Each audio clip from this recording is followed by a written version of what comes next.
All right, hi class, welcome back. This is week 3, and I wanted to take a minute to make this video to let you know a little bit about what you'll be working on. What is the method for the assignments? What do I hope for you to accomplish this week?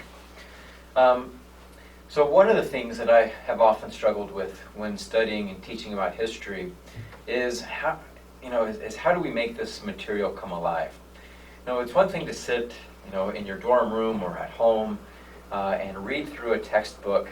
And as great as textbooks are for giving us a lot of information at once and for telling a history, right? Telling us a narrative. Who did what, to whom, when, and why, right? And we're able to connect hundreds of years of information together in a very short period of time. While that is very helpful and kind of in that grand overview, it really doesn't help us get a sense of what life was actually like. We miss the accounts of the individual. Often when we look at textbook, this is an idea of history from the top down. And we're mostly interested in looking at the most powerful people, right? The presidents, the leaders, the businessmen and women, right? The generals. And really what we're looking at is their motivations for the actions that they make that shaped history. And so that's the idea of a top-down. What is often missing is the bottom-up view, and that is what life is like for the hundreds of millions of the peons, the everyday men and women, right? The people who are living in this country, the people who were impacted by these policies. So one of the things that I'm trying to accomplish this week is giving us a better sense of what life was actually like. And there's no better way of finding that out than by closing the textbook and looking into the lives of real people. Because of the people that we're looking at lived 220 years ago, it's hard to find many resources. There have been some that have survived over time. And so for one of the assignments that we'll be looking at this week, I'll be asking each of you to go to a specific website that has housed the autobiographies written by slaves and ex-slaves between the 1700s and the 1900s. And there are many to choose from, and you don't have to read the entire document. But for our VoiceThread discussion board this week, I'm asking for each of you to find an individual to read about their life, find out where they were living, talk about their family, what were their conditions like, what were, if they were slaves, where were they slaves at, and what was the farm, the plantation that they worked on, how were they treated, how did they become free, how did they learn about it. Basically just ask those questions that you would ask, your grandparent, and trying to understand what life was like when they were a child. And so for this discussion board forum, each of you will find an individual, you'll read a little bit about their lives, and you'll share with the rest of your classmates some of those things that you've learned about. Now the sources that you'll be looking at, these are called primary documents or primary sources. As opposed to secondary sources. Your textbook, for instance, is a secondary source. Someone who did not live in a time, who did not live in the 18th century, has collected a bunch of materials, has reflected upon it, and is telling a story about that era. Right? That's a secondary perspective. It is being funneled through the mind of another person. Whereas these autobiographies, these essays written by slaves, are primary sources. They are directly from the mind of someone who lived through these experiences. And so they provide us with a unique opportunity to understand an era. For your writing assignment this week, I am asking for you to read a short selection from another secondary source. It's a book called Soul by Soul by Walter Johnson, published in 2001.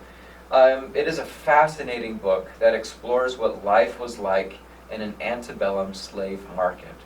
Now, you may be familiar with these slave markets. They existed up and down the eastern seaboard. Walter Johnson is speaking specifically about the slave market in New Orleans. But there were slave markets as close as Washington, D.C.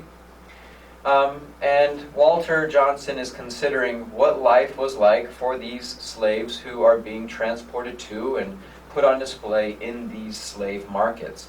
What was the process like? And I think what he really is successful in doing is providing a very humanistic touch. He himself has mined through hundreds of sources, heard firsthand accounts from those people who wrote about their experiences, found trends and patterns, and put them all together into this narrative. I encourage you to read through it and reflect upon those really personal, intimate details about what life was actually like. It's easy for us in 2017 to reflect upon the terrible thing of slavery, but it's another thing altogether to really consider what life was like, day in and day out. Not for weeks and months, but for years, decades, and entire lifetimes. The textbook does a great job of explaining some of the reasons why slavery comes about. This week, for instance, we will be reading a lot about the growth of the cotton industry and how as cotton continued to expand and was seen as this profitable resource, that southern farms began to rely heavily upon slave labor in order to plant and harvest this crop. Which gets us to kind of a secondary point, and that is that sadly, even today, we are often disconnected from the process that goes into materialism, consumerism. We often will go to a store or go onto Amazon and we'll buy our products and it will show up on our front porch and we think nothing of it. For that reason, we are completely ignorant of the impact that our buying habits have upon things like other people, other countries, other economies, and of course upon the environment. And so for that reason, I would like for you to watch a short 20-minute documentary called The Story of Stuff. It's quite engaging and it's really just about the modern economic process. But then I would like you to reflect upon that and how that, how those same ideas may be looked upon in the 19th century. When we look at the economy of the United States in the 19th century and how people ignored the impact that their purchasing habits had upon the lives of others, specifically slaves. So those are the two major writing assignments that I have for you. This week, again, instead of a written discussion board, we are doing a voice thread. So the prompt is already listed. Please go ahead and view and add your comments to my original post. I will say, reiterating a point that I made last week, that I was somewhat disappointed with the discussion board this last week. I know some of you are still working to get your textbooks figured out, but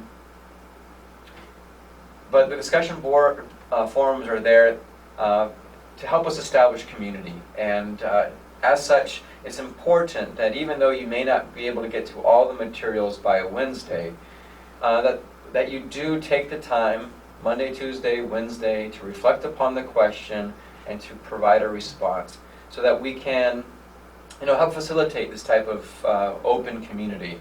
In my other online classes, this has been an important process. So please take it seriously. It is an important part of your grade. So let's work on getting that done correctly this week. If you have any questions, please shoot me an email, brantelsworth@centralpenn.edu. And I look forward to speaking with you again. Good luck this week.